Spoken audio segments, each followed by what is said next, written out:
Bonjour, c'est Anne-Sandrine Di Girolamo au micro des Ondes de l'Imo, le podcast immobilier attentif et curieux. Les grands et beaux projets immobiliers et logistiques sont-ils encore possibles en France ? Pour répondre à cette question, j'ai invité David Taïeb, CEO de Castignac, spécialiste des marchés logistiques européens, expert dans le domaine du dernier kilomètre et, entre autres, porteur de l'immense parc logistique e-Valley et de Smart Stadium, deux projets très ambitieux par leur taille et remarquables par la vision qui les nourrit. David Taïeb, bonjour. Bonjour. Ma première question va vous sembler peut-être provocatrice au regard des projets que vous avez et que vous êtes en train de mener avec Castignac.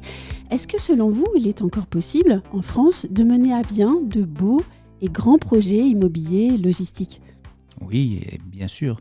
Et plus encore maintenant, parce que si vous voulez, le marché demande des projets avec du service et donc des grands projets. Et donc, sincèrement, c'est ma vocation, c'est ce que j'aime faire. Et la France le mérite. Vous dites que la France le mérite, pour autant elle produit beaucoup de contraintes sociétales, légales, administratives. Comment en faites-vous votre affaire ? Je vous confirme que c'est la partie la plus complexe du dossier. Maintenant, c'est à beaucoup de persévérance, beaucoup de volonté, d'assiduité pour y arriver, mais ça fait partie des choses que nous devons avoir en tant qu'entrepreneurs. J'aimerais que nous évoquions le parc logistique e-Valley, là où notamment, mais pas seulement, la Redoute a installé un nouvel entrepôt pour accompagner la croissance de ses activités sur le segment de la décoration et de la maison. e-Valley, c'est combien de mètres carrés et pour quels investissements ? Alors, c'est combien de mètres carrés ? C'est 3 200 000 mètres carrés de terrain et aujourd'hui, un permis purgé de 550 000 mètres carrés et nous continuons à développer une phase 2 du permis on espère encore 250 000 mètres carrés. C'est un projet très conséquent, y compris à l'échelle de l'Europe. C'est très conséquent. D'ailleurs, Je crois que c'est le plus grand projet logistique en Europe. Et en plus, nous sommes vraiment à côté du canal Seine-Nord. Donc, qui rend le projet encore plus ambitieux et plus important. Quelle est l'histoire de e-Valley et puis aussi quelle est la spécificité de ce projet ? Alors, c'est une longue histoire qui a commencé il y a une dizaine d'années. Sur lequel je voulais, pour faire un projet justement ambitieux, d'un grand parc e-logistique, parce que je croyais depuis 2012-2011 fortement à la e-logistique, au e-commerce. Et donc, je voulais accompagner le e-commerce avec la logistique qui était adaptée. Et il me fallait un grand terrain pour ça. Donc, j'ai parcouru un peu la France pour trouver un grand terrain, néanmoins à un prix correct sur le marché, en tout cas adapté pour le projet. Et grâce à la même période, le président Sarkozy avait arrêté certaines bases militaires et donc je me suis orienté sur ce type de terrain et c'est vrai que c'était le parcours du combattant pour y arriver car il y a de multiples embûches si vous voulez parce que c'est vraiment quelque chose d'important et complexe parce que si vous voulez ça demande de l'aménagement, ça demande de l'immobilier, ça demande de la pollution, la dépollution, tout ce qui est possible dans tout le parcours complet de l'immobilier. Vous avez dit « je voulais un projet ambitieux ». Pourquoi à ce moment-là de votre carrière d'entrepreneur, vous vouliez passer à quelque chose d'ambitieux alors que vous avez l'habitude des grands projets ? Alors, pour une raison très simple, parce que j'ai ressenti l'ampleur que pouvait avoir le e-commerce et il fallait un projet aussi important pour pouvoir les accueillir. En tout cas, accueillir leur développement futur, présent et futur. Et donc, j'étais un peu, si vous voulez, en avance sur cette vision du e-commerce que tout le monde n'avait pas à l'époque. Et donc, j'ai fait ce projet ambitieux et sincèrement, les élus locaux m'ont tous suivi sur ce projet. Il y avait sur ce même terrain plusieurs projets de mobilité, je pense qu'il y avait des ballons dirigeables, il y avait beaucoup de choses sur place, mais les élus m'ont tous suivi à l'unanimité et ne le regrettent pas aujourd'hui sur ce projet logistique du e-commerce et un parc logistique avec du service, de la formation et tout ce qui s'ensuit. On n'a pas parlé des spécificités ou des avancées que ce projet a permis de mettre en place aussi. Alors, les avantages de ce projet sont les suivants. Il y en a beaucoup, mais si vous voulez, les principaux. Les principaux, c'est la flexibilité. C'est-à-dire que vous pouvez rentrer sur le site, prendre une cellule de 6000 m² Et au fur et à mesure de votre évolution, de votre chiffre d'affaires et vos besoins, passez à 12 000, 20 000, ce que vous avez besoin, augmentez, puisqu'il n'y a qu'un seul propriétaire. Et vous pouvez louer au fur et à mesure des constructions ce que vous avez besoin. Donc grandir avec le même management, les mêmes équipes et développer vraiment à fond votre activité. Non pas vous occuper de la partie immobilière, vous occuper que de votre activité, de l'ambition que vous avez sur votre activité. C'est l'adaptabilité qui est d'ailleurs un concept qui s'applique à tous les segments de l'immobilier en ce moment. En tout cas, on aimerait qu'il s'applique. Exact. Et si vous voulez, je vais vous annoncer une avant-première aujourd'hui, puisque nous venons de signer, il n'y a pas plus longtemps qu'une heure, le contrat, si vous voulez, vous êtes la primeur pour le savoir, avec Engie, sur lequel nous avons signé pour développer un parc avec du photovoltaïque principalement, mais aussi d'autres éléments qui feront à terme pratiquement 90 mégawatts. Pour vous donner un petit exemple de ce que veut dire 90 mégawatts, pour ceux qui ne connaissent pas la partie électrique, c'est à peu près l'électricité de 20 000 foyers. Donc ça parle à tout le monde. Et donc, on va produire l'électricité, ou en tout cas la puissance électrique, qui correspond à 20 000 foyers, sur le site e-Valley, qui va servir à tous les locataires de e-Valley en priorité, et aussi à mettre dans le réseau. Donc quand je vous écoute, en fait, quand on parle désormais de projets immobiliers, on est déjà bien au-delà, en fait. L'entreprise de l'immobilier de demain et d'aujourd'hui, grâce à ce projet-là, elle englobe tout un pan de métiers qui dépasse largement le bâtiment. Oui, ce n'est pas un bâtiment simple qui est au milieu de nulle part et qui fait de la logistique. Là, c'est un concept différent qui est, si vous voulez, adapté aux besoins d'aujourd'hui au niveau environnemental, car nous respectons les RSE et l'environnemental, et aussi le bien vivre des employés qui sont sur place. Car on a des pistes cyclables, on a la sécurité maximum, on a de la formation sur place, parce que ce qui est important aujourd'hui, c'est former les gens, parce qu'il y a beaucoup d'entreprises qui ferment. Il faut pouvoir leur donner la possibilité de changer de métier, ce qui n'était pas le cas il y a 2 ou 3 générations. Et de ce fait, il faut une formation, et de l'avoir sur place, c'est quand même mieux que de la chercher ailleurs ou de voyager des kilomètres et des kilomètres pour la faire. Oui, vous parlez du bien-vivre des salariés. Dans l'image grand public de l'entrepôt, on a un endroit où il fait froid, où il est difficile de travailler, et on n'y est plus du tout, en fait. Et ben voilà, c'est exactement ce qui va changer sur e-Valley. Parce que si vous voulez, à terme, quand je vous dis à terme, nous allons installer un poste de gendarmerie. Bon, ce n'est pas le bien vivre, mais c'est en sécurité. Oui. On va installer une halte garderie pour garder les enfants des personnes qui vont travailler sur site. On va avoir des jardins potagers. On va avoir un RIE. On va essayer de le faire bio au mieux. Je ne vous le garantis pas, mais en tout cas, c'est la volonté de le faire. On aura les pistes cyclables. On aura des petits côtés jardins pour que les gens puissent manger, grignoter ou faire une petite pause au soleil avec un petit coin arboré pour eux. On a beaucoup d'autres choses qu'on développe. Un parc d'activités de sport, c'est-à-dire qu'on essaye de voir aussi ce qu'on peut faire pour du football, pour donner une sorte d'ambiance sur le site pour que les gens inter-entreprises puissent jouer. Donc le sport fera partie du futur aussi d'e-Valley. Comment travaillez-vous cette créativité autour de l'entrepôt ? Tout simplement, je me projette comme si je voulais moi travailler sur place, et donc j'essaie d'adapter un peu tout ce qu'on a besoin, sans pour autant oublier, si vous voulez, le côté économique. Je ne vais pas sur des choses qui sont... Non, ce n'est pas un entrepôt Playmobil, on n'est pas en train de jouer. On crée des entreprises. Ça reste quand même du travail, mais on peut travailler dans de bonnes conditions. Quels enseignements avez-vous tirés de ce projet e-Valley, peut-être pour le futur ? Beaucoup d'enseignements, mais quoi qu'il arrive, aujourd'hui, on a besoin d'avoir les pouvoirs publics et les élus autour de nous.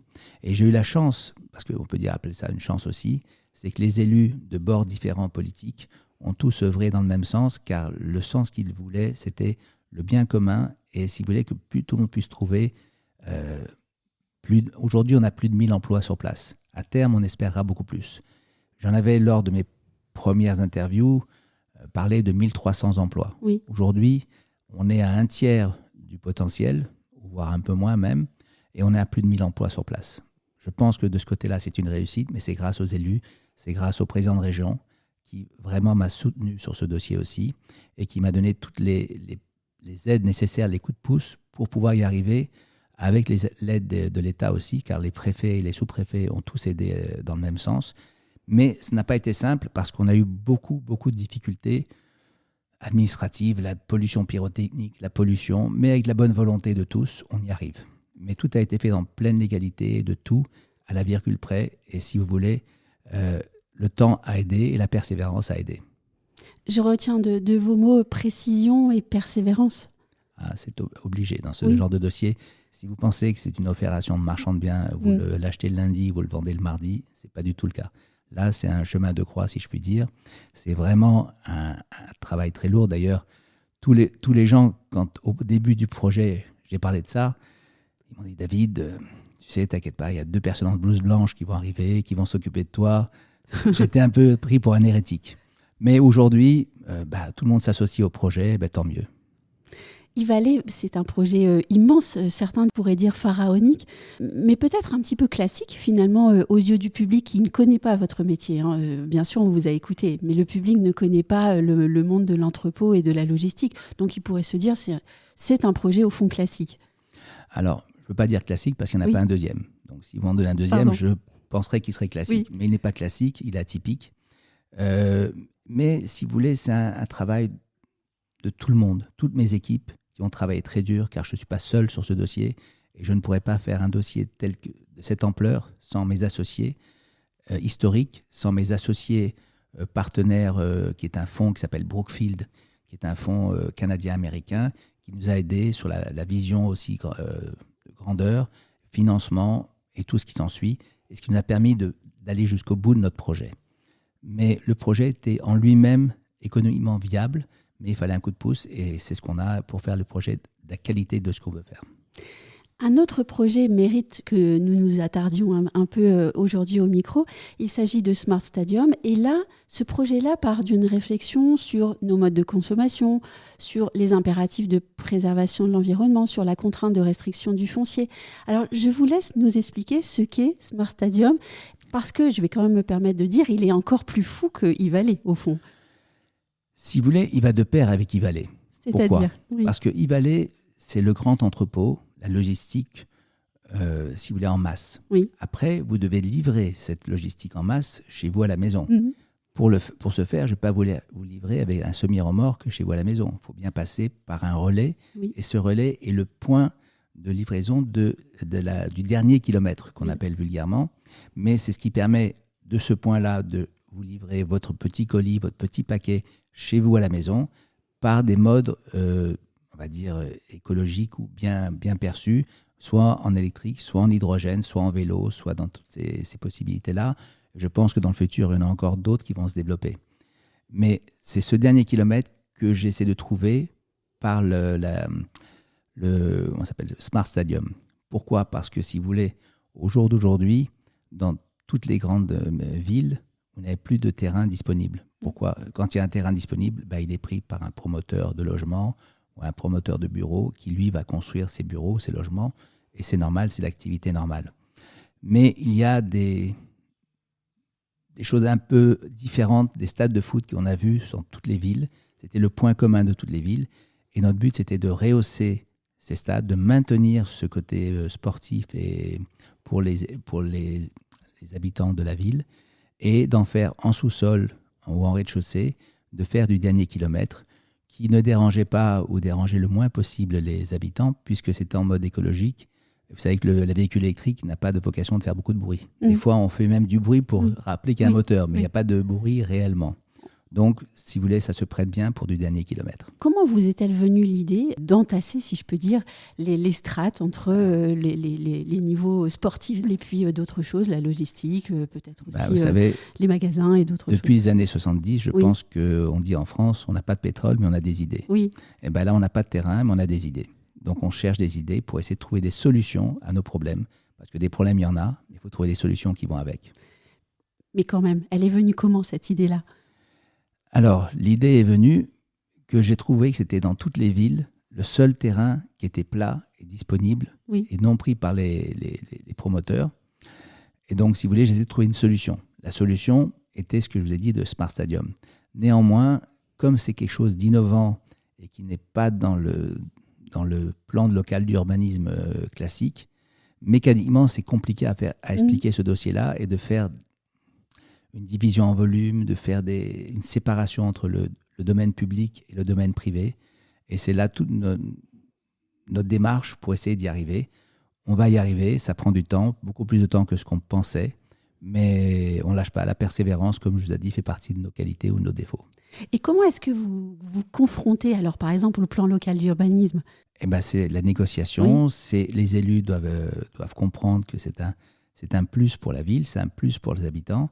Et donc, à partir de ce fait, on passe le cap de la ville, après le cap de l'administration, après on passe le cap des avocats, après on passe l'étude de sol, après on voit la banque, après on voit tout ça. C'est tout un périple, un long chemin. C'est pas un long fleuve tranquille, mais on aime bien les choses compliquées et on va y arriver. Et puis ensuite, il faut trouver sa clientèle pour un projet d'avant-garde comme celui-là. Sincèrement, la clientèle est demandeur de ce type de produit parce que ça permet de faire un produit sur mesure. Parce qu'aujourd'hui, les personnes qui font du dernier kilomètre s'adaptent à des sous-sols, s'adaptent à des parkings, s'adaptent à des choses qu'ils peuvent trouver. Comme ils ne trouvent pas, ils s'adaptent. Mais si on leur donne quelque chose qui est sur mesure, avec exactement ce qu'ils ont besoin, que chaque centimètre carré doit être, si vous voulez, optimisé pour eux, ils en payent le prix, ils en payent parce qu'ils ont besoin de ce service. Et même les employés qui vont travailler, ça va être beaucoup plus simple et beaucoup mieux pour eux. De quelle manière ? Si vous voulez, par exemple, on va mettre dans ce principe-là aussi un drive. Donc les personnes peuvent venir chercher aussi leur colis. Chose que dans un magasin, c'est plus complexe. Ou dans un relais colis, c'est un peu plus complexe parce qu'il faut se garer. Là, c'est comme un drive. C'est comme vous allez dans certains restaurants rapides et vous prenez un drive, vous restez dans votre voiture, vous prenez votre paquet, vous partez. Donc on est le côté pratique pour les employés et ça fait des kilomètres en moins. Pour les tournées, ça optimise un peu la personne qui rentre tard le soir. Bref, il y a beaucoup d'avantages. Il m'intéresse de savoir comment vous, l'entrepreneur, vous décidez que ce projet-là, et pas un autre, fera l'objet de toutes vos attentions, toute votre énergie, et qu'il prendra une part importante même dans le développement de l'entreprise. Alors, si vous voulez, premièrement, on a cette vision. Deuxièmement, on a la demande du marché. Donc, cette demande de marché nous demande des choses spécifiques. À nous de répondre à cette demande. Et en répondant à cette demande, on crée les produits qui vont avec. Donc ça m'arrive tous les jours. J'ai des clients qui me demandent, dans certains endroits, certains produits immobiliers. On essaie en train d'adapter maintenant un nouveau projet que nous avons, c'est de faire de la logistique urbaine à plusieurs niveaux. C'est-à-dire non pas le faire sur un rez-de-chaussée, mais de prendre un immeuble de logistique urbaine. Ce n'est pas encore gagné, ça marche bien en Asie. On n'est pas encore adapté mentalement à ce procédé un peu asiatique. Mais je pense que du fait du foncier qui est rare et le principe du ZAN, zéro artificialisation nette, on va être obligé aussi de faire ce type de projet dans le futur. Donc on va essayer de s'adapter, on essaye de faire un projet. Je vous en parlerai lors des prochains rendez-vous, j'espère. Vous parlez de devoir s'adapter mentalement à ces nouveaux modes de fonctionnement. D'après vous, de combien de temps vous aurez besoin pour que peu à peu vous ayez en face une réponse plus fluide et puis une compréhension plus fine et plus immédiate ? Alors, sincèrement, là, il faut voir Mme Irma, c'est une boule de cristal. Et vous prenez votre bâton pèlerin à chaque jour. Oui. C'est juste, à force d'essayer de convaincre. Alors, sincèrement, c'est du travail. C'est une phrase que j'aime bien dire. Il n'y a que dans le dictionnaire où réussite passe avant travail. Il faut d'abord travailler ardemment et après on réussit. Donc on essaye de travailler le plus. Et quand c'est pas moi, c'est toutes mes équipes. Et je remercie d'ailleurs mes équipes de travailler aussi dur sur nos dossiers. Car sincèrement, ils sont toujours présents et des fois je les appelle à 11h ou minuit. Ils sont toujours disponibles pour nos projets parce qu'ils sont motivés par nos projets, parce qu'on a une réussite.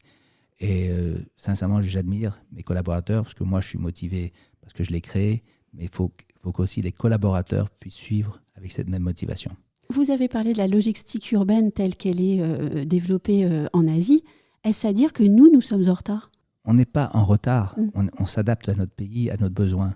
Alors, comme ça devient de plus en plus rare, on s'adapte et on prend exemple sur d'autres pays, chaque chose. En France, on vient prendre des exemples sur certains produits de luxe et autres. Dans d'autres pays, nous, on prend des exemples sur des pays autres, sur d'autres manières de distribuer qu'ils ont. Ça a été de tout temps et on a un monde et chacun a ses idées. Et le but, c'est justement d'avoir un monde meilleur et de prendre les bonnes idées partout. Et la création est toujours venue de l'inspiration, au fond. Oui, je suis d'accord.